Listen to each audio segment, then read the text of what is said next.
welcome in. Welcome back to another episode of the Format Podcast. And man, let's get right to it because I can't even believe these comments. So over the weekend, Bleacher Report put out they put out a tweet, and basically they put out clips from an interview that Memphis Grizzlies star point guard Ja Morant did with Taylor Rooks, in which he said something that totally astounded me. It astounded me to the point that when I first saw it this morning, or was it this morning? This morning or last night, when I first saw it, I really had to verify whether or not this was true. And so basically, let's hear it from Ja himself, what he said. And then, of course, we'll follow it up with our guy who keeps on giving these beautiful gifts, Nick Wright. Check it out. He was like just how he, go about the game, just that mindset he had. I would like to, play against him. So yeah. I would have cooked him too. Nobody got more confidence than 12. Yeah. Go and say nobody gonna beat me in one-on-one. Both guys would have cooked each other. Now, if the question is 1-on-1 to 11, who wins? Of course, I'm saying Michael Jordan would win the overall game. Okay. Nobody's arguing otherwise.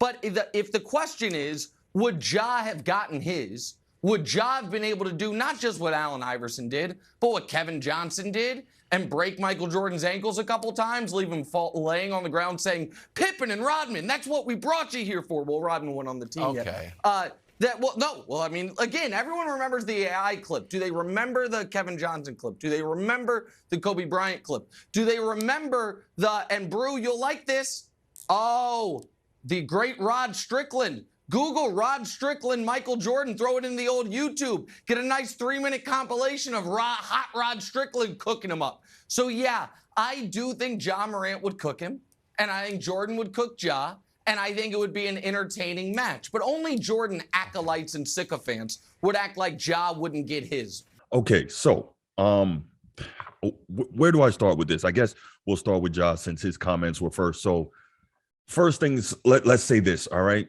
You're a professional athlete and a high-level professional athlete. You're going to have an ego. Totally get it. That's to be understood. You got to think you're great. You got to think you can go at guys. You got to think that you're better than people. With that said, there's a difference between confidence and delusion. Ja Morant is delusional. Did you hear his comments saying that he believes he could cook Michael Jordan? Absolutely ridiculous. We need to stop this narrative that all Michael Jordan did was score. Believe me, I've heard that from a lot of younger guys myself when I've had the LeBron-Michael Jordan debate.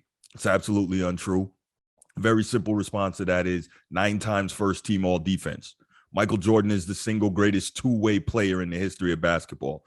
Probably Jordan first, maybe Olajuwon second, maybe Kareem somewhere in the third, Scottie Pippen in the top 5. But Michael Jordan is without doubt the greatest two-way player of all time, in that, like I said, 9 times first team all NBA defense. He's led the league in steals. He's been defensive player of the year. I want to say he may be the only, him and Peyton maybe are the only 2 guards to win that award. I'd have to verify it, but very short list of guards to win defensive player of the year. Michael Jordan did that. So we got to stop this narrative that people like to say, Scottie had to play all the defense, so all Michael Jordan had to do was score. No. Not true. Stop the lies. But Michael Jordan, absolutely maniacal competitor, total and complete psycho on the defensive end, just as much as he was on the offensive end. Yeah, he liked to give you work and hand you buckets, but he also took a lot of pride in locking dudes up. A lot of that came from his incredible athleticism. Big part of that came from his basketball IQ as well, and then the psycho competitive streak that we know about. So this business of Ja Morant saying he would cook Michael Jordan now, let's back up a second.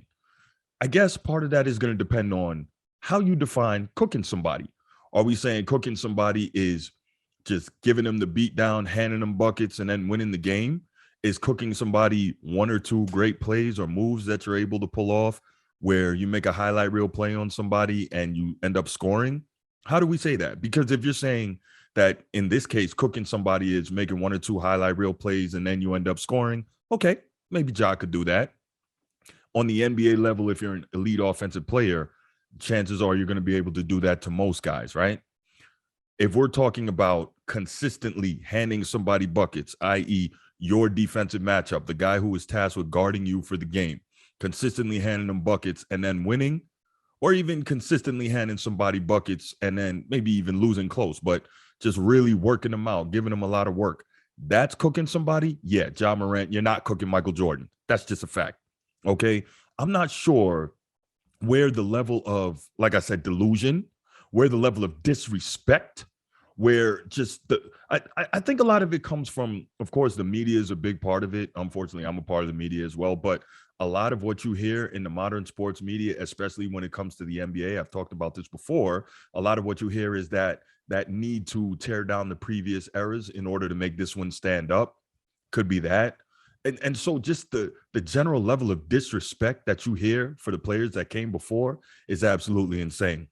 One of the other things John mentioned was that Michael Jordan in the NBA today would just be a superstar because there's a lot of other superstars in the game today, not just one guy among a bunch of average players. And I'm not quoting directly, but that's generally what he said. And I'm like, wait, what? Just the level of disrespect that younger fans today and younger players today have for the past eras. We're not talking about the 70s. We're not talking about the 60s or 50s. We're talking about the 80s or 90s, where the majority of the all-time greats come from, right? And then even beyond that, you're saying that Ja, you would have loved to play in that era. You would have cooked Mike and all that. First of all, you're playing in a league today that has very little physicality and very little elite perimeter defense, right? But you're constantly getting hurt. Now imagine you're going into the lane where guys can, as Shaquille O'Neal likes to say, touch you up. You're going into a lane where guys could touch you up. Let's take it to the 90s. You got David Robinson, you got Hakeem Olajuwon, you got Alonzo Mourning, you got Shaquille O'Neal, right? Those are the Dikembe Mutombo. Those are the top 5 or 6 centers in the league. All those dudes are not only protecting the paint, they'll also put you on your butt if you get too arrogant. You got all those guys. Then you have the power forwards, true power forwards now, who are also in the paint. Charles Oakley, Anthony Mason, the Davis boys, Sean Kemp, et cetera, real bigs that bang in the paint. Do you really think all this that you're doing, you're getting away with back then? You're not. So let's just stop it. Okay. Yes, Ja Morant, you're an outstanding player for today's era. But realistically, what have you done yet? You have not made the conference finals yet. So let's, I get it. You're confident. You're an outstanding player. You got a tremendous skill set. You're very athletic, right? But you haven't even made the conference finals yet. And you're talking greasy about the greatest who ever did it. What is wrong with you? The level of disrespect that we're seeing makes no sense. Now, speaking of disrespect, let's get to the other guy, Nick Wright. Of course, we keep on talking about him. We've done shorts on him. We've done entire shows on him. This guy just says things because he knows it's going to get clicks, it's going to get attention, it's going to get people like me and people like Shannon and Skip and everyone else talking, and Chris Broussard and Rob Parker and everyone else in the sports media and everybody in the barbershops and all this talking, right? But it seems like every possible time he gets to take a shot at Michael Jordan, he's going to do that. And this Ja Morant commentary, when I heard it, immediately I thought, Nick Wright is going to have something stupid to say about it. And lo and behold, there he was. So you heard him. He actually had the nerve to start pointing out that he believes Ja Morant could cook Michael Jordan. But in fairness, he did say Michael Jordan could cook Ja Morant too. But the fact that he would say Ja Morant is going to cook Michael Jordan is asinine. On its face, on its behind, however you want to measure it, it's asinine. And then he says, well, let's go back and we remember the Allen Iverson crossover, or let's put it in the old YouTube machine and let's look at a 3-minute clip of Rod Strickland cooking Michael Jordan. So there's this thing, Nick Wright, you're supposed to be a smart guy.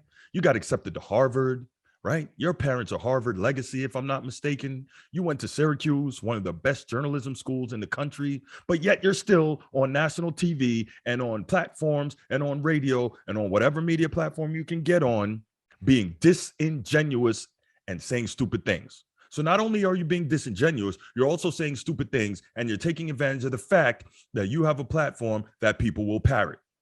That's the sad part, because there's a lot of people who parrot your nonsense about Michael Jordan, who parrot your nonsense about LeBron James, and it's insane. But let's get back to your commentary on this particular matter. So you bring up Allen Iverson, you bring up Rod Strickland, and you use that to bolster John Morant's claim that he would cook Michael Jordan. Now, again, are we talking 1 or 2 plays? Are we talking a whole game? Are we talking winning? Yeah. So let's first take the Allen Iverson thing, right? Allen Iverson, one of the most iconic moves in NBA history was that crossover that he did on Michael Jordan. I believe he was a rookie at the time. Now let's look just a little deeper into that, shall we? Allen Iverson, barely 6 feet tall. Michael Jordan, a full 6'6". Allen Iverson, 165 pounds. Michael Jordan, by that time, 1996, about 205, right? 210 maybe. So in sports, we always hear coaches say, low man wins. What does that mean? That means that in sports, if you're employing physics, lower generally has the advantage. They generally have the leverage advantage. Let's say in football, if you're an offensive lineman and defensive lineman, low man wins. If you're in wrestling, low man wins. Now, how does low man win in basketball? When you're the offensive player with the ball, if you're 2 players roughly the same height, or your defender is taller than you and you're attacking the basket, what do we always hear? Get your shoulder at your opponent, your defender's hip level, right? So you're lower than them. They can't deal with you. Okay, got it. It makes it a lot easier for you to go past them. Now, when you look at the Allen Iverson or Michael Jordan crossover, Allen Iverson is already much, much lighter than Michael Jordan. He is already half a foot shorter than Michael Jordan, if not more, right? We give him 6 foot, being generous. He's also quicker. We know that. But the fact that he's so much shorter and lower puts the basketball at a much lower position to the ground when he's dribbling than Michael Jordan is at. So Michael Jordan has to get even lower than he can comfortably get. We know that Michael Jordan, again, is an all-time great one-on-one defender, an all-time great team defender, multiple times, 9 times, I should say, all-NBA first-team defender. So we know that he knows how to defend guys. But now the physics come into play. Allen Iverson, much smaller, much shorter, gets Michael Jordan going one way, brings him back the other way, pulls up for the jumper. There are physics involved when you've got a big guy guarding a much shorter guy. Why do you think that when the Utah Jazz were playing, that teams were consistently looking to put guards and small forwards in the pick and roll against Rudy Gobert?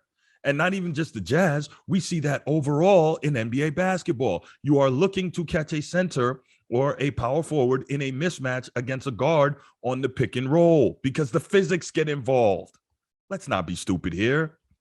Now, Nick Wright also says we can bring up the YouTube machine. Love how he says that, being so snarky and sarcastic, to talk about there's a 3-minute highlight clip of Rod Strickland cooking Michael Jordan.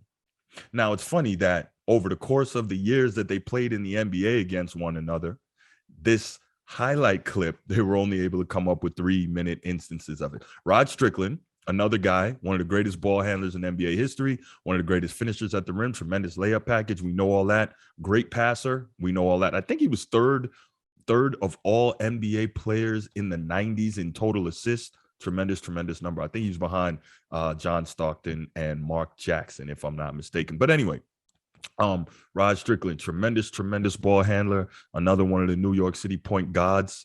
Him, Steph Marbury, Kenny Anderson, Mark Jackson, God Sham God, all those guys, right? Kenny Smith, Kenny the Jet.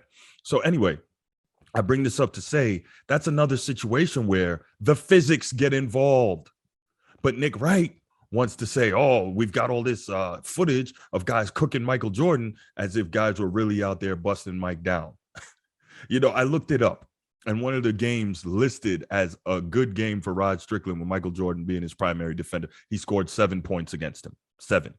So I get it if you're telling me the size advantage makes a difference. But if you're telling me John Morant would cook Michael Jordan, or you're telling me Allen Iverson cooked Michael Jordan, or you're telling me that Rod Strickland was cooking Michael Jordan, number one, you're being disingenuous. Number 2, you're being flat out stupid.